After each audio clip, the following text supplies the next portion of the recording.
vis-a-vis income distribution, there's a good article by Claudia Golden in the current issue of Michael Milken's review on the West Coast, and she pinpoints the biggest moment of income disparity, when income distribution looks the most skewed, as you would say, and that was 1915. Actually, you see a narrowing after that until more recently, and she says that has to do with education. The more people go to school and higher school, the evener we all are, which gives us a sort of Swedish feeling, and so that it's real. The more people go to school, the evener we all are. I would say, secondly, that I don't think big income distribution with very, very rich people and very, very poor people is necessarily evil, because the rich people do create jobs. That's what they do with the money, and you see times of growth correlating to skewed income distribution. I once wrote an editorial in the Wall Street Journal about how great the income distribution was in Europe. It was all even, and the title of that editorial was "Broke but Equal," because the cost of that equality was a broke government. So this is a trade-off for you. Do you want equality in that sense, income equality, or do you want more fiscal health? Well, sometimes they create jobs where wealthy people have money. Sometimes they consume it. They just buy diamonds. And no, it's not. That's not a trivial argument. If you look at the compensation levels for the American financial services industry, $77 billion. If you're looking at risk capital and to be very conservative, a 10 to 1 ratio, which is, some people say it's 14, 15 to 1.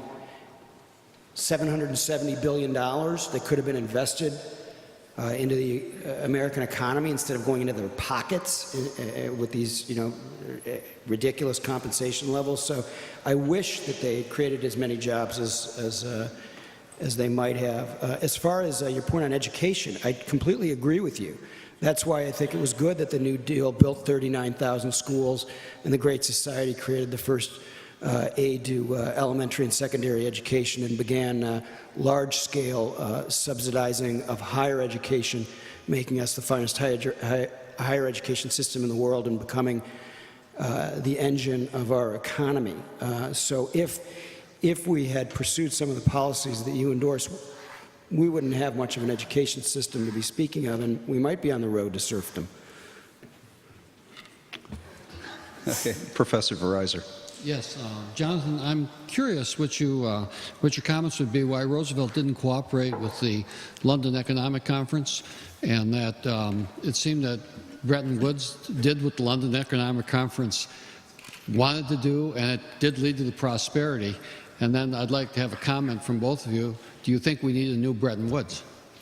The London Economic Conference, which was in June of 1933, Roosevelt sort of blew up the conference because he thought, unlike Hoover, he thought the origins of the Depression were domestic. Hoover thought they were international. I think the truth, as usual in these situations, is somewhere in between. He wanted to get off the gold standard. Britain was moving off the gold standard, but there was, they still had a ways to go. And I think even if he had cooperated with that conference, I'm not sure that they necessarily would have been able to do that much good or reduce trade barriers, for instance, which were terribly destructive in this period. Roosevelt's chief delegate to the conference, Secretary of State Cordell Hull, was an ardent free trader. And he didn't feel like he was making a lot of progress in getting other nations to agree to free trade. So it probably took World War II for us to get to Bretton Woods. I do believe that we need some kind of new Bretton Woods conference. I think the international financial system and trade regimens are in some trouble. One area where I'd be critical of Barack Obama, and he is my president in the same way he's everybody's president, which is something that some of his critics sometimes forget. They seem to be challenging his legitimacy to be president, but that's another subject. But even though he is my president, broadly speaking, I do have a bit of a problem with him on trade. I don't think he's being aggressive enough right now in removing trade barriers. People don't want protectionism, but we've lost some of the progress, the forward momentum we had on trade. Thank you. Yes, sir. During the 1920s, I mean, the one speaker said that the structural weakness in the economy is that rising productivity, all the technology, the productivity was not, and wages were not keeping up with it. So inventories began to build up and such, and that Roosevelt's attempt was what a lot of his advisors had come out of the Wilson administration, was to somehow create an upward pressure on wages through labor, and that his response, this is a question and a statement, his response was that when he came in, it was not necessarily that he was pro-labor, but I take exception that labor was rising. From New England to South Carolina, the textile mills, the uprising of the 500,000 in 1934.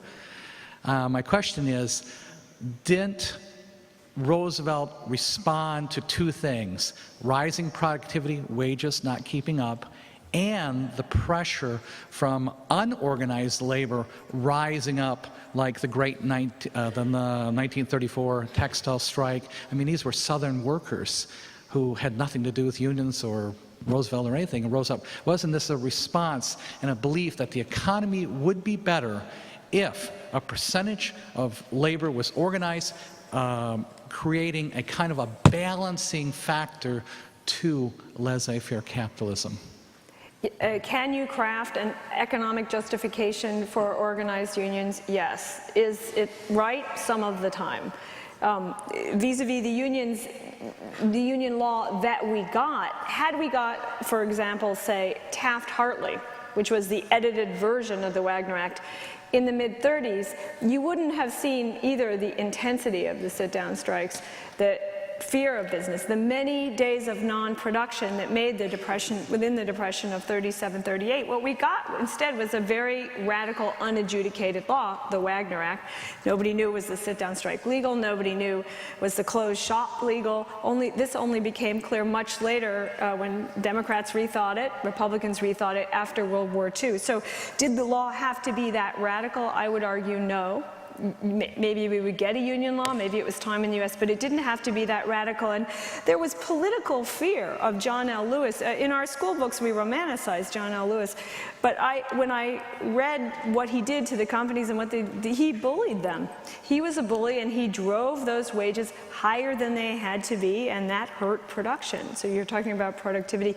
That was a big, big story in the later part of the 30s. This is important for Michigan. There's a lot of scholarship on it. I'll say again the names of the people I think are great on this: Harold Cole, Penn, and Lee Ohanian, UCLA, because very soon many books are going to come out about this. These studies are just forming.